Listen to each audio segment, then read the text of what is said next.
right? So what I'm kind of hearing is maybe your experience actually makes you a better lender or someone better in your field just because from an experience standpoint also. I mean, yeah, if you've got somebody that just wants to buy a primary residence and they're going to live there for 5 or 10 years, I mean, there's probably going to be a million lenders that can help that person and do a great job. If somebody has the aspirations of building a portfolio and then scaling, that's where things get more complex.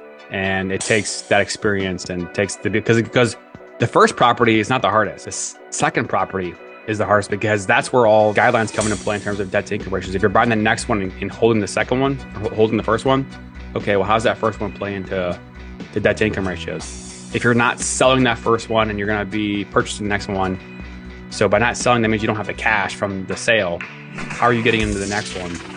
Do you have the cash or means to have the cash available for the down payment? And so like that second one, if you can figure out the second one, that's the hardest one.